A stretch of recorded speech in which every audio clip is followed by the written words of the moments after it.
Olá, empreendedores! Estamos começando mais um episódio do nosso podcast, o Podpost, resenha para empreendedores. Hoje conversaremos um pouco aqui com uma pessoa que do púlpito foi ao sucesso. Ela é inspiração de vida para muita gente. Quem o conhece sabe que sempre está com um sorriso largo em seu rosto. Kleber, boa noite. Um prazer receber você aqui. Te agradeço ter aceitado o convite. Boa noite, Marcelo. O prazer é todo meu. Fiquei lisonjeado por ter recebido o convite, feliz por estar aqui. E ainda mais nós que temos uma amizade muito grande, há muito tempo eu te conheço, nós nos conhecemos, crescemos juntos. Mas vamos deixar claro aqui que você é 10 anos mais velho que eu. Para que quem esteja assistindo não... Depois a gente fala sobre isso. Mas feliz por estar aqui, agradeço a oportunidade mesmo, a qual você me concedeu. E tamo aí, tamo junto aí. Ô Kleber, você lembra qual foi o seu primeiro trabalho, onde você inseriu? Você, putz, hoje eu sou o trabalhador. Você lembra como foi? Lembro sim, Marcelo. Faz um certo tempo. Não vou dizer ao certo tempo que faz, né, por questão de idade, mas foi numa área de mecânica que eu comecei. A gente tinha lá, não sei se você conhece, acho que conhece o torno CNC, dentro da usinagem foi lá no Gin de Melo. Aí eu comecei ali, eu tinha os meus 18 anos, foi o primeiro emprego que eu tive, e ali eu dei o pontapé realmente mesmo. Ali foi o seu primeiro emprego? Foi o meu primeiro emprego, foi ali. Tenho 18 anos. Aí eu fiquei, acho que 2 anos e meio ali. Mas ali eu aprendi muito, ali eu senti que foi realmente um alicerce, um pontapé, para eu poder seguir realmente na sua carreira profissional. Na minha carreira. E depois dali, você trabalhou muito com parafuso também. Foi dali que despertou? Isso. Aí depois dali eu trabalhei, acho que 15 anos na parte de parafuso, também mexendo com torno, mexendo com furadeira também. A gente fabricava o parafuso, tudo, sabe? Inclusive, a gente vendia até peça para uma empresa grande aqui de São José, os kits de essas torres de celular que a gente vê por aí, muitas vezes no meio do mato, essas torres gigantes, a gente fazia peça para ela mesmo. E eu fiquei durante 15 anos, liderei uma equipe de 32 pessoas. 15 anos no ramo? 15 anos no ramo. E depois foi isso aí. Depois eu acabei indo para uma área totalmente diferente, uma área que eu estou hoje. Sabe? Mas também é uma área que eu gosto muito, aprendi muito também, sabe? Mas nessa área mesmo, no ramo ali de usinagem que fala, eu fiquei durante, acho que foi 15, mas uns 20 anos eu fiquei nessa área. Entendi. Você lembra algum desafio muito grande que você enfrentou na sua jornada profissional? E o que você conseguiu aprender com ele? Teve alguma coisa ali que, de repente, um momento que você perdeu um emprego, ou de repente que alguma coisa te marcou? Teve sim. Foi no ano de 2014, Marcelo. Eu estava trabalhando em um determinado lugar e estava desempenhando meu trabalho, trabalhando bem, fazendo aquilo que eu gosto de fazer. Aí teve um dia que eu voltei de férias. Estava de férias. Quando eu voltei, o dono dessa empresa me chamou na sala, junto com a esposa dele. Aí eles me chegaram e disseram que ia ter que me dispensar. Ia ter que me dispensar porque o serviço caiu muito, então não teria como ficar comigo para estar pagando aquilo que eles me pagavam. Eu fiquei muito triste, foi tipo um baque que eu tive mesmo, sabe? Inclusive, eu acho que por causa disso eu cheguei até a ter um começo de depressão, sabe? Eu fiquei ruim mesmo. Saí dali, no momento, acho que por eu ter engolido aquilo, não ter me falado nada, eu falei só tudo bem, fui embora, cheguei em casa, contei para minha esposa, mas acho que o fato de eu não ter questionado nada, ter segurado, guardado aquilo, rapaz, isso foi muito ruim para mim. E nessa época já tinha sua esposa? Já tinha minha esposa, minha filha, foi horrível. Era um arrimo de família? Nossa, o arrimo foi horrível, porque daí passou 3 meses, eu comecei a ter depressão, comecei a ficar desesperado, cheguei até a pensar em me matar, para você ter uma ideia, porque realmente foi uma coisa bem baqueadora mesmo. E cheguei a escrever carta para minha esposa, amor, tô ruim, eu acho que eu não vou aguentar, sabe? Foi muito difícil, foi uma época assim, foi ali 6, 8 meses, muito difícil, Marcelo. E ali o apoio da esposa, num outro programa que gravamos, um convidado nosso falou que atrás de um homem forte tem uma esposa mais forte ainda. Mais forte, ela foi realmente o alicerce, aquela que realmente me ajudou, né? Foi Deus em primeiro lugar, e depois que ele me colocou ela, uma esposa que me ajudou muito. Aí depois de uns 6, 8 meses, cheguei a passar no psicólogo até, cheguei a passar, uma conhecida da gente lá da igreja, até passei nela, e ela nem tem costume de atender, porque geralmente os psicólogos eles não gostam de trabalhar com pessoas que ele conhece, que é o convívio deles. Mas ela abriu uma exceção para mim até, mas foi difícil. Mas aprendi também muito, viu? Nesse momento, depois que tudo passou, que a gente começa a colocar a cabeça no lugar, a gente vê que são tipos de fases que você passa que realmente você consegue tirar um aprendizado disso. Entendi. Você tem uma filha só? Tenho 2 filhas. 2 filhas. Tem uma de... lá vai a idade, hein? Uma de 22 anos. Pessoal, vocês estão vendo, né? Calcula. Tem uma de 22 anos e tem a outra que é a Pietra, que ela tem 9 anos. Entendi. São a razão da minha vida, são elas. Entendi. E você tem um trabalho na igreja. Isso. Eu sou presbítero na igreja, congrego aqui na igreja de São Judas mesmo aqui. Quantos anos está ali já? A gente está ali há... Então, uns 18 anos, 18 para 20 anos ali, nós estamos ali. E desde quando eu fui para a igreja, que eu me converti, sempre tive no coração um desejo muito grande de ser pastor, né? E na igreja, assim, você tem tipo uns degraus que você vai subindo, sabe? Então, você começa ali de diácono, depois vai para evangelista, presbítero, que é onde eu estou hoje, e depois você chega a pastor. Mas o presbítero ele é como se fosse um co-pastor, sabe? Ele faz a mesma coisa que o pastor faz. Então, numa ausência do pastor, numa viagem, num compromisso do pastor, num congresso, você ministra os cultos, então. Isso. A função do presbítero é essa. Ele é um co-pastor mesmo. Na ausência do pastor, a gente que toma a frente, sabe? Entendi. Então, isso é um desejo no coração mesmo que eu tenho e, se Deus quiser, isso vai ser cumprido. Chega. A promessa de Deus ela é cumprida, né? Isso, vai cumprir sim, sabe? Um desejo que eu tenho. E lá na igreja vocês têm trabalho com a juventude também? Isso, a gente também tem. Como que é a organização da igreja lá assim? Isso, então, é igualzinho para você lá, existe departamento, sabe? A gente tem um departamento de criança, adolescente, jovem, varão e senhora. Então, para cada departamento tem uma pessoa que toma conta. Que é o pessoa... líder lá. Isso. E a gente faz trabalhos assim, tipo, toda sexta-feira, de 15 em 15 dias, a gente tem uma reunião, onde a gente se encontra os departamentos e cada um trata assuntos sobre jovem com jovem, adolescente com adolescente, varão com varão, senhora com senhora. E o trabalho que a gente faz. E constantemente a gente faz evangelismo na rua, que é sair, entregando um panfleto, falando de Jesus para as pessoas, famílias. E esse é o trabalho. Para quem está nos assistindo, o que significa o varão e as senhoras? Tá, o varão, né, ele seria... É o homem do casal. Isso, o homem. Seria o homem, o varão seria tipo o homem da casa e a senhora seria a senhora mesmo, que é a varoa, né, mas senhora, que seria a mulher. Entendi. Então, por isso que a gente fala varão e varoa. E quando a gente escuta o pessoal falar, ô vaso... Isso.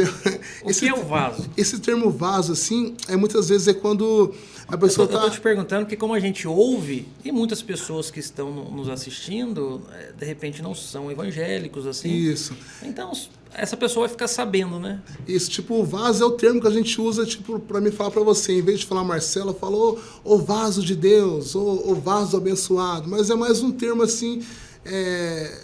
um termo que a gente usa mesmo, né? É um termo, não é uma hierarquia da igreja. Não. É a questão do vaso, irmão. O vaso ali, o Marcelo, ele é um vaso usado por Deus. O Kleber, ele é um vaso usado por Deus. Porque na palavra de Deus fala que existe o vaso para honra e o vaso de desonra. Então, toda vez que a gente fala o vaso, a gente está citando que você é um vaso de honra mesmo, entendeu? Então, por isso que esse termo, o vaso chegou, o vaso de Deus chegou aí. O varão abençoado chegou. E aí o ministério das crianças são as crianças. Isso. E dos jovens são os jovens. Dos jovens que a gente trabalha, então tem aquelas pessoas que já são separadas, que tem o dom mesmo para cuidar de criança, para ensinar a criança, e como também de jovem também assim. E eu já fiquei à frente com jovens e varão. Criança não, sabe? Porque eu acho que não tem muito...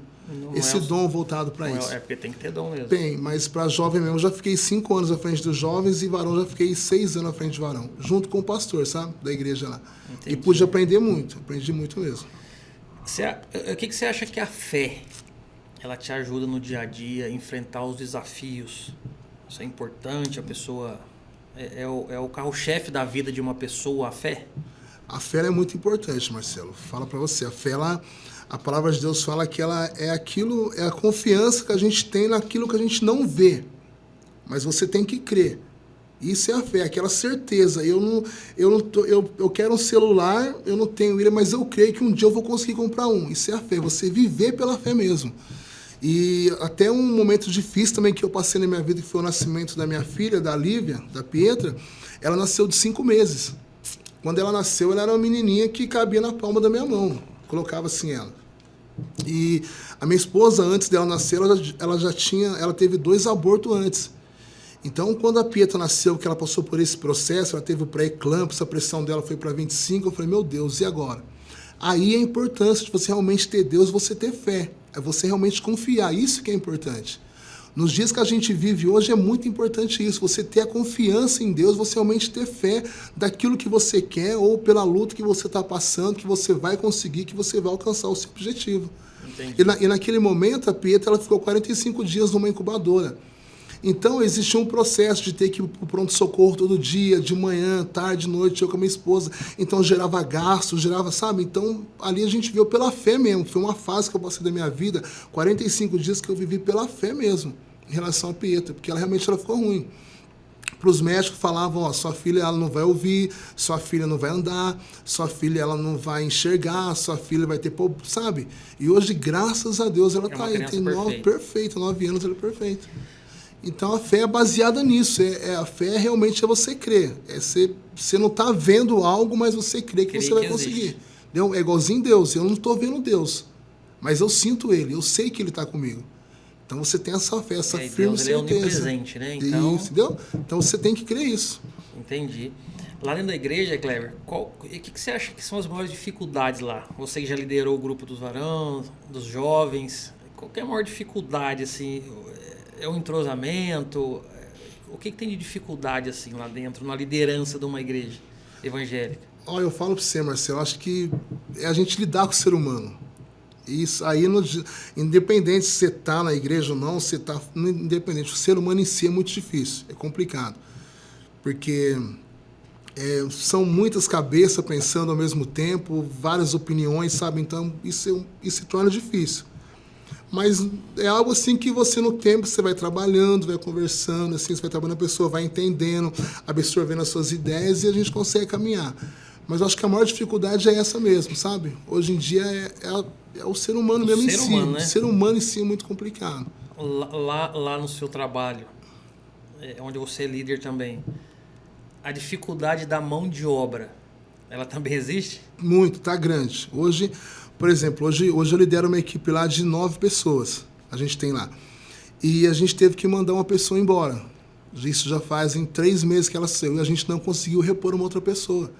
A gente já fez vários testes, tudo, e a gente não conseguiu repor, porque a mão de obra hoje está complicada. Não sei, as pessoas não querem assumir um compromisso hoje. Entendeu? Então está complicado. Todo mundo que a gente ouve aqui fala a mesma coisa, que não acha mão de obra mais para trabalhar. Não quer, o pessoal não quer. Não acho, isso é uma dificuldade grande. Voltando lá no assunto da igreja, eu acho que é uma dificuldade grande que vocês têm também em trazer o jovem para a igreja. Hoje em dia. Porque o mundo ele oferece N situações que, num primeiro momento, ela parece melhor, parece mais prazerosa, enfim. E vocês devem ter essa dificuldade lá também. E se vocês não investirem no jovem, automaticamente representa a extinção da igreja. Isso. Porque o natural é que os mais velhos passem primeiro e se não vierem os jovens, não se multiplica, né? Não se multiplica. Então, assim, como que vocês fazem para trazer o jovem para a igreja? Então, hoje e até a gente... para manter, né? Isso, que eu acho que nem tanto trazer, mas é manter. E o que você falou realmente hoje é muito importante. Hoje em dia as coisas aí fora estão muito fácil, estão muito, sabe, exagerado, tá? Como eu posso dizer, aquilo que é mal está muito fácil hoje em dia. Fácil. Entendeu? E o jovem hoje em dia, ele acaba querendo buscar esses prazeres que o mundo está dando, sabe? Que o mundo tem. E a gente tem hoje na igreja, a gente até teve uma reunião ontem, a gente está batendo muito em cima da tecla disso com o jovem hoje. Sabe? É a gente sair, abordar o jovem na rua, trazê-lo mesmo e muito mais depois que trazer, conseguir segurá-lo ali. Nada forçado, porque a palavra de Deus fala que não é por força e nem por violência, mas é pelo Espírito de Deus. Então a gente procura trazer e ali a gente ensinar, sabe? A palavra, mas acima de tudo também ter um tempo de de lazer também com o jovem. Porque o nosso corpo ele é constituído de corpo, alma e espírito. E Deus, sabedor de todas as coisas, Ele sabe que eu preciso ter um momento meu de jogar uma bola, de diversão, de sair, de passear, bater um papo, de ir para a praia. Então a gente procura fazer o que com os jovens hoje na igreja? É isso. Ó, a gente vai ter um momento nosso devocional aqui dentro, mas sexta-feira a gente tem um futebol. Sexta-feira a gente tem uma piscina. Sexta-feira, sábado, a gente vai numa praia, sabe? Porque até quem olha de fora, o jovem que olha de fora, ele olha a igreja como uma instituição regrada. Que, nossa, não posso jogar mais bola, não posso mais escutar música. E não é assim, né? Não. O jovem que está na igreja, ele é um jovem normal. Como qualquer outro que jovem. Que joga bola, que vai na praia, que vai no shopping, enfim, que... A diferença, qual que é a diferença? É isso daí, é a gente andar na contramão do que o mundo hoje anda. Entendeu? Ah, se o jovem do mundo faz isso, a gente está aqui na igreja. Não, a gente é o contrário. Eles têm que ver a diferença em nós que somos jovens. Então a gente procura passar isso para eles. E falar para eles, não, vamos jogar um futebol? Bora lá, vamos jogar uma bola. Vamos para a praia, para a piscina. Tem uma linguagem muito próxima, né? Isso, para poder atrair esses jovens, porque senão não vem. Porque se a gente chegar na igreja lá e falar assim, pô, você não pode fazer isso, você não pode fazer aquilo, o cara vai embora. Vai embora, não vai ficar não. E pior que assim, tá tão difícil, né, Cléber? Nós estamos perdendo tanta juventude. Muita, Marcelo. Hoje em dia o negócio tá, é o que eu falei, tá escrachado. E realmente é só Deus mesmo. Esse seu trabalho, como que é assim, a comunidade, o seu trabalho fora, a liderança no seu trabalho, a liderança na igreja, a sua família te apoia, a igreja te apoia no seu segmento, quando você assume lá, a igreja ela te apoia, fala, Cléber, bacana, você tem esse apoio. Graças a Deus, Marcelo, graças a Deus, cara. Como você já me conhece há um tempo também, eu sou um cara muito risado, eu sou um cara muito, sabe, sou um cara muito gente boa. Então, graças a Deus, cara, tanto a comunidade, minha família, dentro da igreja, o pessoal me apoia muito, sabe, muito. Eu vejo que eu tenho esse feedback, sabe, das pessoas que, exemplo, quando o pastor me coloca, hoje o Cléber, hoje você vai pregar. Eu sinto isso da igreja, quando eu subo no púlpito para poder pregar, eu sinto, não para a minha vanglória, não, é para a glória de Deus, mas você vê que as pessoas olham, puxa, da hora o Cléber, legal, sabe? Família me respeita muito, sabe? Aquilo que eu pego e falo, assim, não, o Cléber falou, comunidade, as pessoas que me conhecem, ainda mais que viram o que eu era para hoje o que eu sou. A transformação, mudança. Então, realmente, eles veem, sabe? Hoje eu passo em ruas que outrora eu passava totalmente diferente de hoje, as pessoas olham e falam, ó, realmente, houve uma mudança. Ó, Cléber, você mudou mesmo. Você está diferente, você é diferente. Então, existe esse respeito, você conquistou esse respeito. Na realidade, assim, o exemplo arrasta, né? Isso, Marcelo. Muito mais que palavra, porque eu não sou aquele cara de ficar, vamos, vai, não. Nunca fui um cara assim. Eu procuro sempre onde eu passo, por mais que eu nunca deixei de cumprimentar ninguém, nunca deixei de falar com ninguém das minhas amizades, não. Mas eu tenho que mostrar para ele na minha atitude, no jeito, sabe? É diferente, né? Isso, não precisa nada forçado. E graças a Deus eu tenho esse apoio. Tenho esse apoio dentro de casa, na minha família, sabe? Todo mundo sabe o desejo que eu tenho. Quantos dentro da própria igreja. Você tem? Nós somos em 8. Em 8. Só que a gente, infelizmente, perdemos um. Eu tinha um irmão mais velho, que é o Val. Muito conhecido também no bairro. Lembro do Val. Você também conheceu o Val, Conheci né? o Val. Então a gente perdeu ele em 2020, na época do Covid, sabe? Na Covid. Aí, infelizmente, prove a Deus que... Aí tem o Val, tem o Claudevan, tem o Ney. Ney, Dudu. O Dudu. E eu, os homens. Aí tem a Carla, a Lene e a Creus, que é as mulheres. Somos 5 homens e 3 mulheres. E aí o seu Plínio? O seu Plínio é a Dona Joana. É a Dona Joana. Moradores antigos aqui do bairro, né, aqui. A gente está aqui, a gente mudou para cá, acho que em 90 mesmo mudamos para cá. 90. Tava bem cruzinho o bairro. Eu lembro que eu vinha com meu pai aqui, tava tudo na terra ainda. A gente jogou bola no chão de terra, lembra? Nós pegamos bem no comecinho aqui o bairro. Lá embaixo, onde hoje, final hoje São Lucas. Isso, nossa, aquele tempo era bom, não era? Bom, tempinho bom, viu? Hoje a gente não vê ninguém jogando bolinha de gude mais, não solta pipa, não é só celular, né, cara? Só celular hoje em dia. É só celular. Ô, Cléber, mas assim, que conselho, cara, que você dá pro jovem hoje que quer começar a trabalhar, que quer começar a sua vida na igreja, o caminho que ele deve seguir, o porquê é bacana, o porquê não é, o sentimento que você tem, né? A gente vê que você é uma pessoa que sempre exala felicidade. Eu comento com as pessoas que eu nunca tive triste, cara. Eu falo, acho que esse Cléber não tem problema, né? Sempre com o sorriso largo, enfim. Qual que é o segredo, cara, pro jovem que tá nos olhando aqui e falar, puxa vida, é isso aí. Eu acho que o primeiro de tudo, o cara realmente é ter Deus mesmo. Deus, ele é o suporte de tudo. Ele é a base, ele é o alicerce de tudo. E segundo, realmente você, respeitar as pessoas, sabe? Você ser uma pessoa que respeita, uma pessoa que sempre, se tiver que abrir uma porta, você abre, se tiver que abrir ceder um lugar para a pessoa sentar, sabe? Começar por esse caminho. E automaticamente as portas elas vão se abrir. Ser gentil, né? Ser gentil, sabe? E nunca desistir do sonho. Para você jovem que vai ver esse podcast, que você coloca uma coisa em você, no seu coração. Nunca desista daquilo que você quer. Se você quer casar um dia, quer ter uma família, eu acredito que seja o desejo de todo jovem, busca, Deus vai preparar para você tudo. Mas é aquilo que eu falei, seja sempre uma pessoa gentil. Deixa eu te perguntar outra coisa dentro da igreja para algumas pessoas entenderem.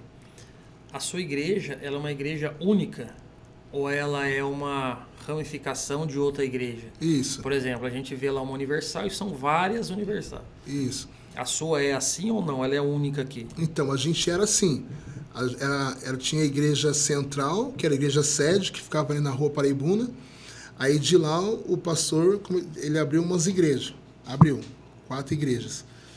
E aí, com o passar do tempo, a nossa igreja, que hoje ela tem 32 anos aqui. Com o passar do tempo, ela deixou de ser dependente daquela igreja sede. Entendi. Porque até então, a igreja sede que bancava ela. Abastecia. Isso, Aluguel, abastecia ela aqui, enfim. tudo, era ela. Então, com o passar do tempo, como a igreja foi crescendo, desenvolvendo, ela Uma boa começou... administração. Isso, que é muito importante. Hoje o pastor Renato Léo fala para você, homem de Deus, sabe? Pessoa que eu gosto muito. Nossa, tem que falar, o cara é homem de Deus mesmo. Família abençoada. E então, aí a igreja começou a andar sozinha. Começou a andar com as próprias pernas. Então, onde ela fala para a igreja sede, obrigado por ter ajudado até aqui. O pastor da igreja sede fica super feliz com isso, por abrir, vai andar sozinho, caminhar sozinho, ó, top, legal. E aconteceu isso daí. Então, hoje a nossa sede somos nós mesmos. Hoje a igreja sede ainda existe.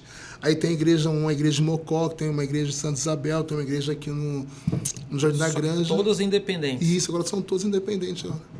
Clebão, vou fazer umas perguntas rápidas, divertidas para você aqui. Chá ou café?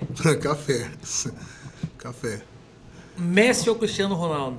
Cristiano Ronaldo. Qual app você não vive sem usar?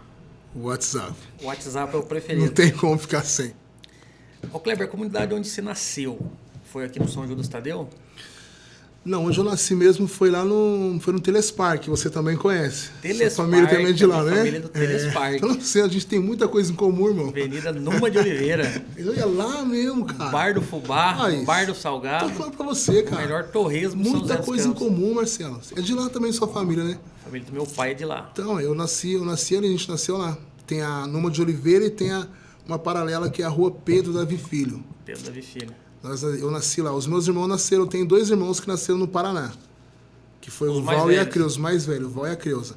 Aí o resto a gente nasceu tudo ali no Telespark. Família humilde também, eu morava no fundinho de casa. Meu pai tinha alugado, meu pai alugou o fundo lá. Eles moravam, eu nasci ali, mas meu pai e a mãe já moravam bem antes, que foi 15 anos. Antes de eu nascer, eles já moravam ali, sabe? Depois eu fiquei ali durante 10 anos ali. Morou 10 anos no Telespark? 10 anos no Telespark. A gente era o pessoal, mas era a família querida também ali, sabe, Marcelo? Eu com os meus irmãos, sabe? O pessoal fala que depois que a gente saiu de lá, eu disse que a rua não foi a mesma mais. E aí do Telespark veio... Aqui pro São José. Meu pai São comprou Judas. um lote no São José, viemos pra cá. Eu lembro até que quando a gente mudou, a gente saiu de lá do Telespark de noite. Porque era pobrezinho, né? Uma piruinha, combinha velha que o meu pai tinha, trouxe a nossa mudança. Quando a gente entrou Pra no... não encontrar comando na rua. Isso, bem escondido. E até quando a gente chegamos no bairro, ainda não tinha asfalto no bairro, era só terra. Aí quando a gente desceu um morrão para entrar na rua de casa ali, a Kombi quase tombou, cara. Muitos dos móveis caíram pro chão, porque inclinou muito a Kombi, sabe? E de noite, e tinha chovido aquele barro, rapaz, só Jesus na causa. Só irmão. Jesus na causa. Puxa, aquilo na vida.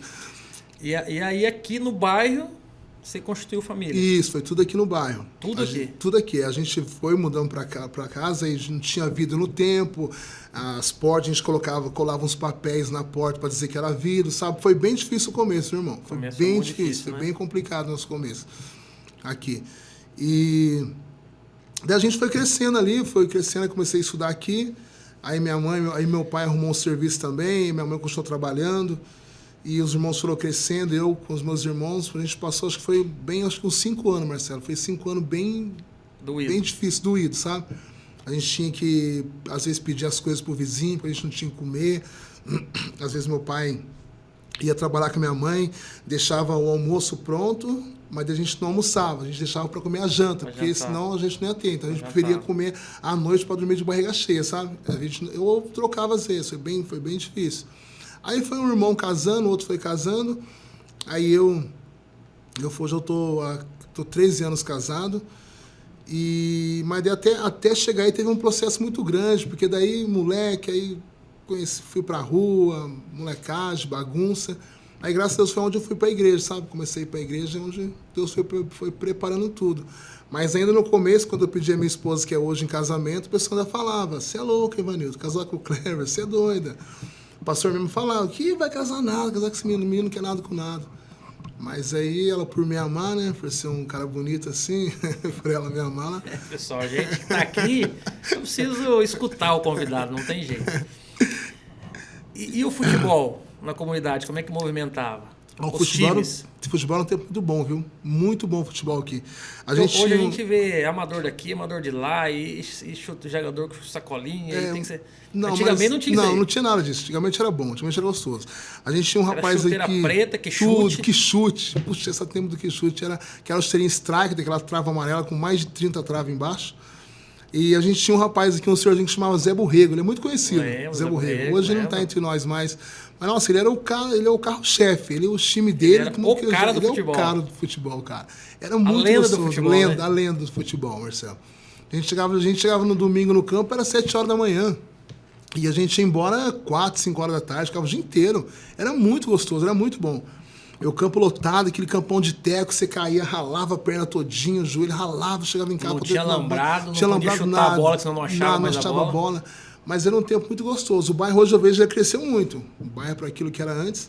Mas assim, a gente percebe que os equipamentos melhoraram, mas parece que a comunidade saiu dos equipamentos. Isso. Você não vê o campo mais lotado igual era como era antes, não. É aquele negócio, hoje em dia, não sei se a juventude hoje em dia não tem a mesma gana que nós tínhamos, né? Hoje você tem uma excelente de uma quadra coberta, você não vê ninguém jogando. Ninguém não vê mesmo, cara, a pessoa não vai. Na nossa época, a gente esperava o ano inteiro a colônia de férias para a escola abrir a porta e a gente poder jogar futebol. Vai ter uma quadra para a gente jogar.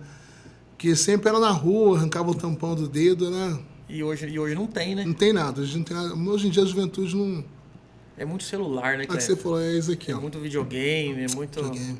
E outros videogames de hoje em dia, pra mim, embora que nós tinha antigamente. Atari, o CCE. Super Nintendo, Mario. Cara, o Mario. Aquilo sim era coisa gostosa de ter, boa.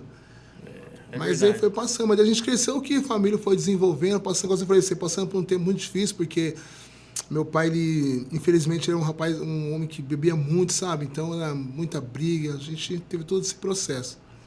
Mas Deus deu vitória, porque daí eu fui para a igreja, comecei primeiro a ir, depois os meus irmãos, meu pai também foi com minha mãe. Para você ter uma ideia, domingo, a gente não tinha domingo lá em casa. Dias de domingo lá em casa, a gente preferia não sair, preferia a gente nem acordar, porque era o dia que meu pai mais bebia. Aí chegava, era briga, discussão. Aí, graças a Deus, depois eu fui para a igreja, minha mãe e meu pai também foram, os meus irmãos também foram. E... Você vê, né? Tudo é possível, né? Basta por isso que eu falei, né? Isso, é confiança, entendeu? Porque quando eu comecei a ir, eles viram a mudança em mim, entendeu? E aí decidiram seguir. Decidiram seguir, graças a Deus, Marcelo. Na realidade, eles olhavam um Kleber e o outro Kleber, e eles falavam assim, puxa, eu quero esse Kleber. Isso, graças a Deus. Eu quero ser como esse Kleber. Quero a minha vida como a do Kleber. Isso, e foi acontecendo com os meus irmãos, tudo, com a minha mãe e com o meu pai. Realmente, para quem conhecia nós, a família antes, hoje vê, realmente, meu pai também, a gente vê essa mudança. E graças a Deus, igualzinho eu falo, tudo é confiança mesmo, a gente crê em Deus mesmo que tudo acontece. Porque a família é a base de tudo. A base de tudo para uma sociedade é a família. Hoje, muitos aí fora dão a família como algo falido. Não é. Não é, jamais. A família é a base de tudo. Você quer ter uma juventude boa, os jovens, viu? Aquilo que eu falei para os jovens, a importância de você respeitar o pai, respeitar a mãe, ouvir o conselho da mãe e do pai. Isso é importante, a família é a base. Porque você ensinando o seu filho, você educando, seu filho abrindo o coração, ouvindo os conselhos, irmão, E o seu relacionamento com a família da sua esposa também é bacana. Muito bacana. A minha sogra, ela gosta mais de mim do que dos filhos dela. Dona Ondina. Dona Ondina. Dona Ondina, um abraço, viu, Dona Ondina? Ela é conhecida, Dona Ondina. Nossa, ela tem um amor por mim, sabe? Um carinho muito grande. Muito, muito grande, Marcelo. Entendi. E, sabe, porque pelo respeito, é o que eu disse, respeito, é aquele negócio da gentileza, um bom dia, uma boa tarde, um carinho, sabe? Oi, tudo bom? Como você tá? Isso é muito importante. E a sua esposa, ela tem 2 irmãos? Tem são três irmãos. Um irmão dela, hoje ele tá em Portugal. É o filho, né? Que é o Que tá em filho. Portugal. Muito conhecido também no bairro aqui. Crescemos juntos, jogamos bola juntos. É ruim de bola. Não, o filho, ele é ruimzinho. Ensinei, Você é mas não ruimzinho, adiantou. filho. Ainda bem que você foi em Portugal, cara, porque aqui no Brasil eu não ia pra seleção. Aí ele tá lá, já faz um ano que ele tá lá já. Aí tem o filho, tem o Tem o Lair. Lair também, que cresceu com a gente no bairro também. E tem a irmã dela, a Isailda. Às vezes eu não tive muito contato no crescimento, não. No crescimento. A Isailda é a esposa do Tchan. Isso, o Tchan. Muito conhecido também o Tchan. Esse Tchanzão também, o bairro conhece muito ele. Entendi. Então sua família praticamente é... É tudo daqui mesmo, tudo sabe? daqui. A gente tá tudo daqui. Igreja também aqui, a gente vive mais aqui mesmo. Mas foi um crescimento, tipo, teve a parte ruim, mas muito mais a parte boa. Sabe? Mas Entendi. eu falei, a gente aprende tudo, né? É que tudo passa, né, cara? Tudo passa e de repente, num determinado momento da sua vida, você fez uma escolha que não era a escolha correta, mas Não fez. Isso. E bola pra frente, melhorou e seguiu e construiu família e vive a vida graças a abençoada Deus. que é hoje, né? Graças a Deus, Marcelo. Eu não viso nem tanto dinheiro, a gente estava conversando aqui um pouco antes, a gente não visa nem tanto dinheiro, luxo, mas o mais importante é a felicidade, né? É Paz, né? a paz, cara. Hoje em dia o mundo tá carente de paz. Você deitar no travesseiro tranquilinho, sabe? Eu deitei, dormi, acordei tranquilo. Então isso é muito importante, sabe? Isso é algo assim que... e Deus proporciona tudo, igual eu disse, Deus ele se importa com corpo, alma e espírito. Deus sabe que eu tenho o meu corpo que necessita de sair, de passear, sabe? Então Deus se preocupa com tudo. Não, tem tempo para isso, para isso, para isso. E Ele tem prazer em fazer. Deus ele tem um prazer. Eu falo que faz 2 anos eu tive uma experiência muito grande com Deus em relação a isso, sabe? Da gente ter as coisas e pedir. Eu falei a gente estava no culto. Aí o pastor falou assim, faz um pedido para Deus agora, faz um pedido daquilo que você quer. E nesse dia eu estava em casa, eu estava no meu apartamento, eu andando no meu apartamento e falei assim, nossa, Senhor, eu queria tanto reformar aqui, mas eu preciso de dinheiro. E não tenho, né? Aí fui pro culto. A hora que o pastor falou isso, eu falei, opa, legal. Eu falei, Senhor, eu quero 20 mil. Falei para Deus, quero 20 mil reais. E fiz esse pedido, aí saí, cheguei em casa e falei para minha esposa, quando eu passei no corredor assim, do meu apartamento, eu falei assim, amor, eu fiz um pedido para Deus hoje. Aí ela falou, qual foi? Eu falei, eu pedi 20 mil reais, que eu quero pra gente reformar o apartamento. Minha esposa deu risada, você é louco, 20 mil. Não tem da onde que vai vir. Eu falei, mas eu pedi pra Deus isso daí. Irmãos, olha como que Deus trabalha. Aí fiz pedido pra ela, aí no dia seguinte fui trabalhar, passou uma semana, o rapaz do serviço chegou em mim e falou assim, a gente vai ter que desligar você agora, por isso que aquilo, a gente vai ter que mandar você para um outro posto, isso que aquilo, como você explicou tudo, só que a gente vai dar sua rescisão para você. A gente está precisando de você em tal lugar, para você liderar para a gente lá e tá legal. Aí veio e me deu a rescisão para mim. Aí quanto você acha que deu o total dessa minha rescisão? 20 mil reais. Não foi R$1 a mais, nem R$1 a menos, deu 20 mil reais certinho. Um pedido que eu tinha feito. Você entendeu? Então, ele tem prazer em fazer. Deus tem prazer. Aí eu cheguei para minha esposa, falei, cheguei na igreja, dei testemunho, todo mundo sabe. Aconteceu isso, mas você ficou desempregado. Eu falei, não, irmão, não fiquei. Deus preparou tudo. Me deslocou daqui, me colocou ali, tudo bonitinho, tô trabalhando normal. E com os 20 mil reais. E fez o pedido. Então, são coisas que você vê que realmente compensa. Entendeu? Aquilo que eu falei para vocês, você sendo uma pessoa boa, você plantando bem, você vai colher o bem. A lei da semeadura, ela não falha. Puxa, Marcelo, isso é tudo. Não adianta achar que vai plantar feijão e vai colher arroz. Isso, Marcelo. Não vai. Né? Então, a lei da semeadura, ela é verdadeira, né? Então, cara, acontece isso. É isso que você falou tudo. Hoje, pra você ver, olha, a gente, na igreja, a gente tá tratando esse ano, a nossa palavra esse ano na igreja é a lei da semeadura. Não, planta coisa boa.